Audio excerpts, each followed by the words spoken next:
지난주일 창세기 32장은 야곱이 야복나루터에서 하나님과 밤새도록 씨름을 한 그런 이야기였습니다. 그 결과 야곱은 이스라엘로 변화되었습니다.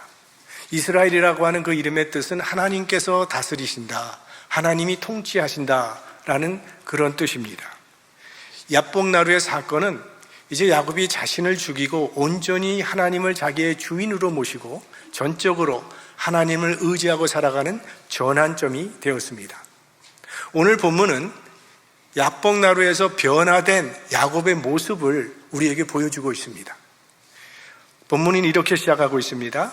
야곱이 눈을 들어보니 에서가 400인을 거느리고 오는지라 그 자식들을 나누어 레아와 라헬과 두 여종에게 맡기고 여종과 그 자식들은 앞에 두고 레아와 그 자식들은 다음에 두고 라헬과 요셉은 뒤에 두고. 드디어 야곱의 눈에 이제 에서와 400명의 군사들이 다가오는 모습이 보입니다. 이젠 정말 어떤 일이 일어날지 도저히 예측할 수 없는 그런 상황입니다. 순간 야곱은 자녀들을 각각 낳은 어미들에게 붙입니다. 여종 비라가 낳은 자식들은 비라와 함께하게 하고, 실바가 낳은 자식들은 실바에게 맡기고, 레아가 낳은 자식은 레아에게, 또 라헬이 낳은 요셉은 라헬과 함께하게 합니다. 그렇게 분리한 후에 여종과 여종이 낳은 자식들을 맨 앞에 세웁니다. 그 다음에 자기가 좀 덜 사랑하는 레아와 레아의 자식들은 그 다음에 세웁니다. 그리고 자기가 가장 사랑하는 라헬과 요셉은 맨 뒤에 있게 합니다. 그러니까 가족의 서열을 세운 것입니다. 에서가 공격해 오면 맨 먼저 종과 종의 자식들이 총알바지가 되라는 겁니다. 그 다음에는 레아와 레아의 자식들을 희생시키고 자기가 가장 사랑하고 아끼는 라헬과 요셉은 맨 뒤에 두었다가 어떻게든지 한번 살려보겠다는 그러한 의도입니다. 이래서 야곱의 가정은 평안이 없었던 겁니다. 이런 야곱 때문에, 이 편애 때문에 결국 훗날 요셉은 형들의 미움에 타겟이 되어서 불행을 겪게 되는 겁니다. 여전히 우리 인간적인 한계 그리고 불완전한 모습을 가지고 있는 야곱입니다. 그러니까 야복나루의 체험이 야곱을 하루아침에 성자로 만든 것은 아닙니다. 이 성화의 과정이라고 하는 것은 평생에 걸쳐서 조금씩 변화되어 가게 됩니다. 사실 우리들을 생각해 봐도 우리가 나름대로 다 은혜 받은 사람들이지만 여전히 불완전한 모습을 가지고 살아가고 있지 않습니까? 그래서 어떤 사람들은요, 그 은혜 받아봤자 아무 소용없다는 그런 말을 해요. 아마 청년 시절을 교회에서 지내신 분들은 1년에 한두 차례는 수련회를 가게 되는데, 수련회 가면 청년 시절에는 참 은혜를 많이 받고 옵니다. 근데 얼마 동안은 그 은혜가 지속되지만 조금만 시간이 가게 되면 다시 옛날 모습으로 돌아오게 돼요. 그래서 아예 나는 수련회를 가지 않겠다고 하는 친구들도 있었습니다. 해봤는데 소용없더라는 거예요. 뻔하다는 거예요. 정말 그럴까요? 그렇지 않습니다. 그나마 그렇게라도 은혜를 받았기 때문에 이만큼이라도 신앙생활을 하고 있는 거라고 생각을 해야 합니다. 그것도 없었다면 지금보다 더 못할 겁니다. 여러분, 콩나물 시루에 물을 주면 물이 다 빠져나가는 것 같지만 그러나 콩나물은 자라는 것처럼 우리 받은 은혜가 다 빠져나가는 것 같지만 그래도 신앙은 거기서 자라고 있는 겁니다. 자, 주일이 되면 오늘처럼 우리가 이렇게 그래도 교회에 나와서 주일 예배를 드리고 있습니다. 또 수요일이 되면 수요 저녁 예배를 지키시는 분들도 있고, 새벽마다 새벽 예배를 드리는 거, 이거 별거 아닌 것처럼 보이지만 이거 절대 의미 없는 게 아니라 절대 헛수고가 아니라는 거예요. 여러분, 몇 달만 교회 오지 않고 예배 없는 삶을 살아보십시오. 정말 하나님이 계신지 안 계신지 의심이 들게 됩니다. 내가 신앙이 있는 사람인지 없는 사람인지 자신이 없어집니다. 한 1년만 예배 없이 살아보십시오. 하나님과 관계없는 인생이 되어버리고 마는 겁니다. 그나마 우리가 이렇게 예배를 드리고 있기 때문에 이만큼이라도 신앙을 유지하고 있는 것입니다. 야곱은 여전히 불완전하지만 그럼에도 불구하고 야곱의 변화된 모습을 오늘 본문에서 우리는 분명히 발견할 수 있습니다. 3절 말씀, 자기는 그들 앞에서 나아가되 몸을 7번 땅에 굽히며 그 형 에서에게 가까이 하니. 자, 가족들을 서열별로 세운 후에 야곱은 맨 앞에 섰습니다. 지금까지 야곱은요, 늘 머리 굴리고 속이고 뒤통수 치고 도망가는 삶을 살았던 사람이에요. 이런 야곱이 에서와 400명의 군사와 맞서야 하는 자리에 최선봉에 섰다는 거예요. 지금 야곱은요, 죽음을 각오한 것입니다. 아마 이때 야곱의 심정은 나는 죽으면 죽을 테니까 너희들은 뒤에 있다가 무슨 일이 생기면 도망가서 살아남으라는 그런 마음일 것입니다. 평소에 비겁했던 야곱이 어떻게 이런 마음을 가질 수 있었을까요? 야복나루의 체험 때문입니다. 거기서 자신을 죽이고 하나님을 주인으로 모신 야곱은 이제 모든 걸 하나님의 손에 맡기고 죽으면 죽으리라는 각오로 선두에 서서 에서를 막고 있는 거예요. 모든 걸 하나님께 맡겨버리면 문제를 직면할 수 있는 용기가 생깁니다. 그리고 이 행동은 모든 책임이 본인에게 있다는 것을 인정하는 행동입니다. 이 죄의 특징은 책임을 전가하는 거죠. 자기가 책임을 지려고 하지 않는 겁니다. 하나님께서 아담에게 왜 내가 따먹지 말라고 한 그 나무 열매를 따먹었느냐? 그때 아담은 하나님이 만들어주신 하와 때문이라고 그랬어요. 하와에게 하나님께서 넌 그럼 왜 그 나무 열매를 따먹었느냐? 하와는 뱀 때문이라고 말했어요. 이 세상에는 죄는 자신이 지어놓고 책임은 다른 사람에게 떠맡겨버리는 사람들이 많이 있습니다. 그래서 세상은 점점 더 어려워져 가고 있는 것이죠. 야곱은요, 이 사태에 대한 책임이 전적으로 자신에게 있음을 인정하고 그 책임지기 위해서 맨 앞에 선 겁니다. 새로워진 야곱의 모습이죠. 그리고 이제 몸을 땅에 굽혀 겸손하게 절을 하는데 7번 절을 합니다. 그 당시는 왕 앞에 나갈 때 7번 절을 하게 되어 있는데 그렇게 아주 극진한 예를 갖추면서 지금 형을 맞이한 겁니다.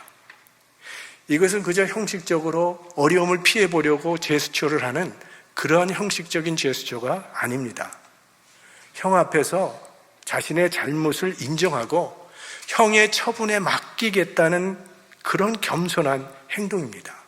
진심으로 형님 앞에서 자신을 낮추고 있는 겸손한 태도로 다가오는 야곱의 모습이에요. 사실 우리들이 진심으로 겸손한 마음을 갖는다고 하는 거 이거 결코 쉽지 않은 일입니다. 왜? 인간의 본성에는 이 교만이라고 하는 것이 자리 잡고 있기 때문에 우리 인류의 비극은 하나님처럼 되겠다고 선악과를 따먹은 데서부터 시작된 것입니다. 아담과 하와가 그랬고 바벨탑 사건이 그랬고 로마 황제들이 다 자기가 신이라고 했고 일본 천황도 그랬어요. 그런 사람들만 그런가요? 우리 마음속에는 다 하나님같이 되기 원하는 그런 교만한 마음이 자리 잡고 있다는 거예요. 그러나 예수 그리스도께서는 근본 하나님의 본체시나 자신을 낮추시고 인간이 되셨습니다. 이 예수 그리스도의 영이 우리의 영을 다스려 주실 때 중심으로 겸손한 마음을 가질 수 있게 되는 거죠. 참 겸손이라고 하는 것은 하나님과의 관계에서 나타나는 열매입니다. 지금 야곱은 중심에서 변화된 겸손한 모습을 보여주고 있는 것입니다. 자, 이것이 진심 어린 겸손이었다는 것은 에서의 반응이 어떻게 나타나는가를 보면 알 수 있습니다. 4절 말씀, 에서가 달려와서 그를 맞아서 안고 목을 어금맞기고 그와 입 맞추고 피차우니라 이렇게 되어 있습니다. 이거는 전혀 예상하지 못했던 반응이 일어난 겁니다. 에서가 야곱을 보더니요 달려와서 부둥켜 안고 입을 맞추고 감격의 눈물을 흘립니다. 어떻게 이런 일이 일어날 수 있었을까요? 그동안 에서가 생각하고 있던 야곱이라는 사람의 모습이 있었어요. 자기를 속이고 아버지를 속이고 장자의 축복을 도적질해간 요 나쁜 야곱. 외삼촌의 집에서도 사기를 쳐서 불이한 재산을 많이 모은 요 야곱. 그래서 얼굴에는 기름기가 흐르고 옷은 아주 좋은 옷들을 입고 거들먹거리면서 돌아오고 있을 그 야곱을 상상하면서 에서는 400명의 칼잡이를 거느리고 그런 야곱을 처치하려고 온 것입니다. 그런데 정작 에서의 눈앞에 나타난 야곱은 자기가 상상했던 그런 야곱의 모습이 아니었다는 거예요. 어젯밤 야복 나루터에서 밤새 씨름하느라 한 잠도 자지 못한 야곱의 얼굴은 초췌하기 짝이 없었고, 그의 머리와 그의 옷은 다 헝클어져 있었고 형편없이 보였고, 건강했던 그의 다리가 절름거리고 있는 모습을 보았습니다. 환도뼈가 탈골되었다면 극심한 고통 중에 있을 텐데 그 심한 고통을 감내하면서 겸손하게 땅에 몸을 굽혀서 절을 하기 시작하는데 7번이나 그런 절을 하면서 자기에게 다가오고 있는 그 야곱의 간절한 눈빛에 에서의 마음이 눈 녹듯이 녹아내렸고 형제가 회복되면서 극적인 화해가 이루어지게 된 것입니다. 은혜는 1차적으로 야곱이 받았는데 그 은혜가 야곱에게서 끝나지 아니하고 에서의 변화까지 불러온 것입니다. 이것이 은혜의 성격이죠. 예수 그리스도의 복음이 우리에게 주시는 그 은혜는 우리로만 끝나는 것이 아니라 우리 이웃에게도 흘러가게 됩니다. 우리가 변화되면 이웃에게도 그 은혜가 흘러가게 되어 있습니다. 잠언 16장 7절 말씀, 사람의 행위가 여호와를 기쁘시게 하면 그 사람의 원수라도 그와 더불어 화목하게 하시느니라. 사람의 행위가 하나님 앞에 바로 서 있고 하나님을 기쁘시게 하면 원수조차도 화목하게 된다고 했는데, 야곱이 하나님과 바른 관계를 회복하니까 에서와도 화목하는 역사가 일어난 것입니다. 하나님과 관계가 바로 서면 이웃과의 관계도 바로 이루어지게 되는 것이죠. 우리가 하나님 앞에 바로 서면 반드시 그 은혜가 세상에도 선한 영향력을 미치게 될 것입니다. 이 야곱의 생각과는 달리 이 에서와의 그 가장 두려웠던 만남이 너무 쉽게 해결이 됐어요. 조금의 충돌도 없이 두 사람은 기쁨으로 얼싸안고 입 맞추며 피차 감격의 눈물을 흘렸습니다. 야곱은 아마 이럴 줄 알았으면 진작 찾아와 화해할 걸 후회했을 거예요. 지난 20년 동안 이 풀리지 않는 문제 때문에 얼마나 마음고생이 심했겠습니까? 좀 더 빨리 화해했더라면 야곱도 에서도 지난 20년 동안 그 세월을 참 행복하고 자유롭게 살 수 있었을 거예요. 그래서 예수님께서는 혹 다툰 사람이 있다면 급히 화해하라고 말씀하셨죠. 마태복음 5장, 너를 송사하는 자와 함께 길에 있을 때에 급히 사화하라. 그러니까 화목은 미루거나 기다리지 말고 즉시 하라는 그런 말씀입니다. 그러니까 화해와 회개는 빠르면 빠를수록 좋습니다. 때가 지나가면 하고 싶어도 기회가 주어지지 않을 때가 옵니다. 혹시 불편한 관계에 있는 분이 있으십니까? 할 수만 있다면 빨리 화해하십시오. 화해하고자 하는 마음의 결단만 확실하다면 하나님께서 도와주실 것입니다. 인간은 우리 용서받고 용서할 때 무한한 행복과 평안을 경험하게 되죠. 용서받아야 할 사람으로부터 용서받지 못하면 마음이 무겁고 고통스럽죠. 평안이 없습니다. 용서 못하는 고통도 크죠. 용서하지 못하면 분노와 원한이 생기게 되죠. 그리고 이 분노와 원한은 자신을 파멸로 인도합니다. 그래서 용서하지 않으면 내가 더 고통스럽다는 거예요. 야곱은 용서받지 못했기 때문에 지난 20년 동안 정말 지옥 같은 고통 속에 살아야 했습니다. 그런데 오늘 드디어 그의 영혼 가운데 평화가 임했습니다. 여러분 가운데도 이러한 평화가 임하게 되기를 축원합니다. 자, 이제 야곱과 에서는 20년 만에 다시 만나서 가족들을 소개하면서 정을 나눕니다. 그리고 이때 야곱은 자기가 준비했던 예물을 형 에서에게 권하죠. 가축 550마리, 엄청난 예물을 준비했는데 그것을 이제 형님에게 권합니다. 그러나 에서는 사양합니다. 에서가 가로되 내 동생아, 내게 있는 것이 족하니 내 소유는 내게 두라. 얼마나 아름답습니까? 이게 이래야 형제지요. 이제 형제 본연의 모습으로 정말 완전히 돌아온 겁니다. 그래도 야곱은 예물을 받아달라고 강권을 해요. 그러자 에서가 그 예물을 받습니다. 야곱이 가로되 그렇지 아니하니이다. 형님께 은혜를 얻어 싸우면 청컨대 내 손에서 이 예물을 받으소서. 내가 형님의 얼굴을 배운즉 하나님의 얼굴을 본 것 같사오며 형님도 나를 기뻐하심이니이다. 하나님이 내게 은혜를 베푸셨고 나의 소유도 족하오니 청컨대 내가 형님께 드리는 예물을 받으소서 하고 그에게 강권하며 받으니라. 자, 우리가 기억할 것은 원래 이 예물은 뇌물이었어요. 어떻게 해서든지 에서의 마음을 좀 누그러뜨려 보려고 준비한 뇌물이었습니다. 그러나 지금 야곱이 에서에게 주는 이것은 뇌물이 아니고 선물입니다. 뇌물의 필요성은 이미 사라져 버렸어요. 화해가 이루어졌죠.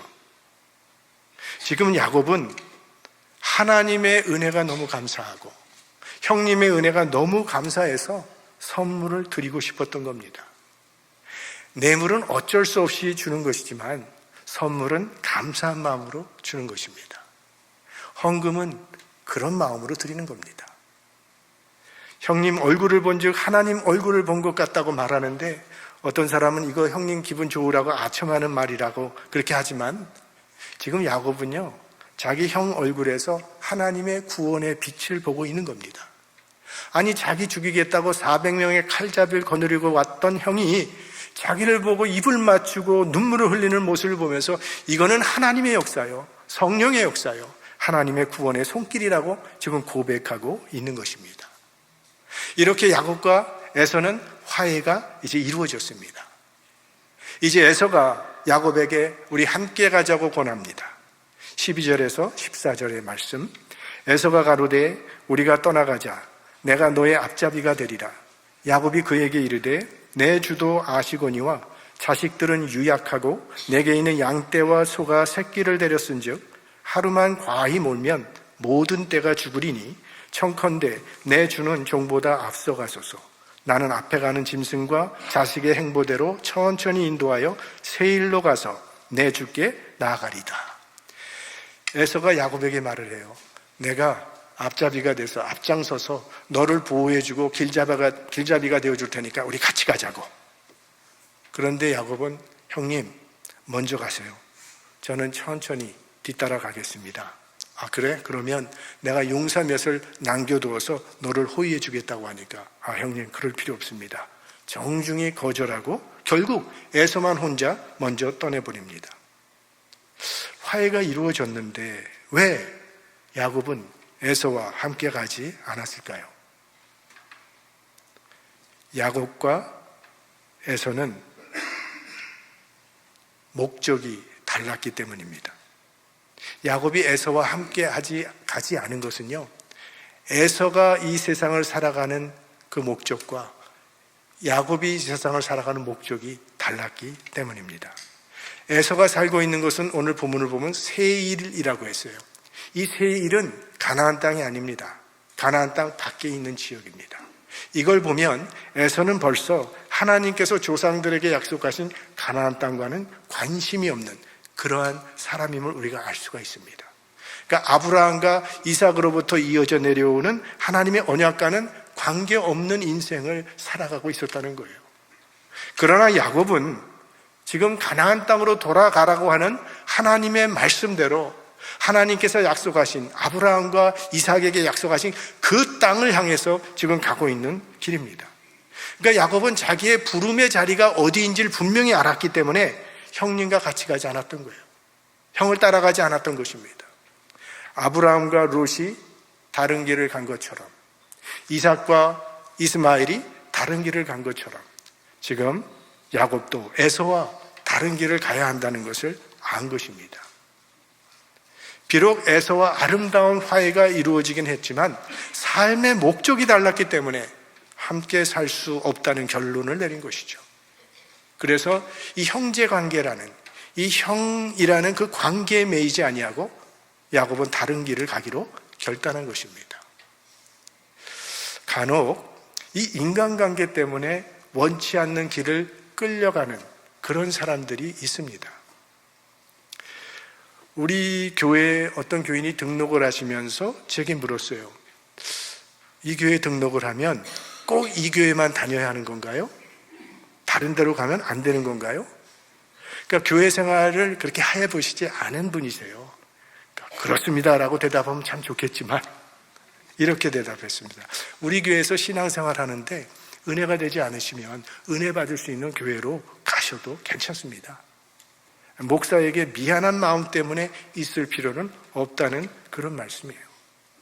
인간관계 때문에 억지로 신앙생활 할 때는 거긴 자유함도 없고 또 기쁨도 없습니다.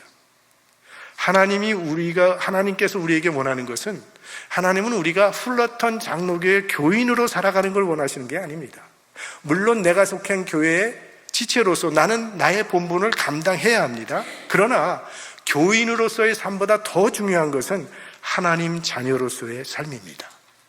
하나님께서 나에게 원하시는 자리가 어디인지를 알고 그 자리에 서 있을 때 거기에 자유함이 있고 기쁨이 있고 이 세상을 살아갈 수 있는 힘이 생기는 것이죠. 야곱은 지금 그 길을 택한 것입니다. 그래서 에서는 세일로 떠나가고 야곱은 세겜에 이르게 됩니다. 18절 말씀, 야곱이 밧단 아람에서부터 평안히 가나안 땅 세겜성에 이르러 성 앞에 그 장막을 치고 그 장막 친 밭을 세겜의 아비 하몰의 아들들의 손에서 은 100개로 사고, 야곱은 가나안 땅 안에 있는 그 세겜이라고 하는 곳에 장막을 치고 머물게 됩니다. 세겜 하면 혹시 떠오르는 사람이 있을 수 있을 거예요. 이 세겜은 야곱의 할아버지 아브라함이 가나안 땅에 들어와서 처음으로 단을 쌓았던 곳이 바로 이 세겜입니다. 창세기 12장 6절 말씀에 보면 아브라함이 그 땅을 통과하여 세겜 땅 모래 상수리 나무에 이르니 그때에 가나안 사람이 그 땅에 거하였더라.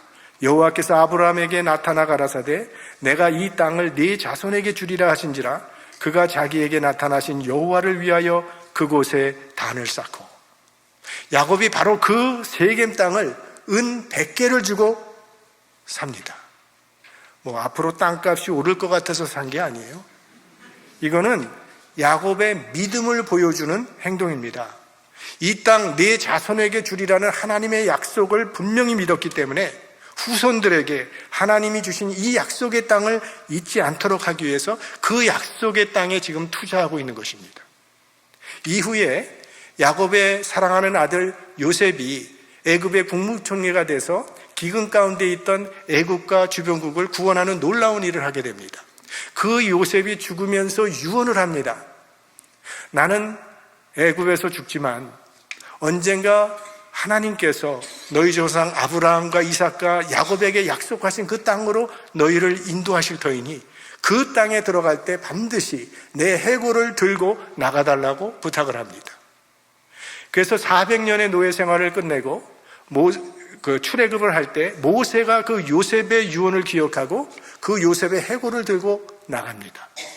그리고 40년 동안의 광야 생활을 마친 후에 가나안 땅에 들어가서 그 요셉의 해골을 묵는데 어디에 묻었는지 성경에 나타납니다. 여호수아 24장 32절 말씀, 이스라엘 자손이 애굽에서 이끌어낸 요셉의 뼈를 세겜에 장사하였으니 이곳은 야곱이 세겜의 아비 하모르 자손에게 금 100개를 주고 산 땅이라. 그것이 요셉 자손의 기업이 되었더라. 오늘 야곱이 산 세겜 땅에 요셉의 해골을 묻었다는 거예요.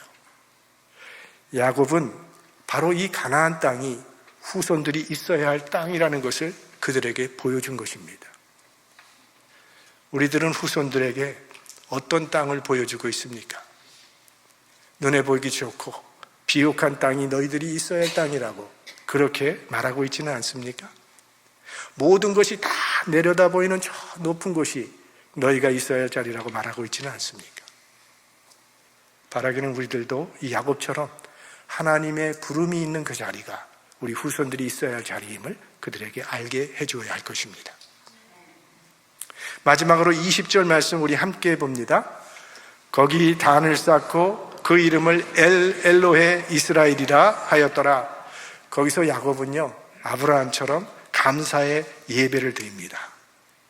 생각해보니 20년 전에 아버지 집을 떠날 때는 무일푼이요, 자기 혼자 떠났는데 지금은 야곱 주변에 4명의 아내가 있고 많은 자식들과 수많은 종들과 가축대가 야곱과 함께 있습니다. 그리고 무엇보다도 가장 두려워했던 그 형 에서와 극적으로 화해가 이루어졌습니다. 생각해보니 야곱은 이 모든 것이 하나님의 은혜라는 것을 깨달은 거죠. 그래서 감사의 예배를 드리고 그곳 이름을 엘로헤 이스라엘이라고 불렀습니다. 엘로헤 이스라엘이라고 하는 뜻은 하나님, 이스라엘의 하나님이라고 하는 그런 뜻입니다. 그런데 이스라엘의 하나님이라고 하는 것은 야곱에게는 특별한 의미가 있습니다. 야복 나루토에서 하나님께서 야곱에게 새 이름을 주셨는데 그 이름이 무엇입니까? 이스라엘. 하나님, 이스라엘의 하나님이라고 한 그 야곱의 고백은 하나님은 나의 하나님입니다 라고 하는 그런 고백입니다. 지금까지는 야곱이 하나님을 그렇게 불러본 적이 없습니다.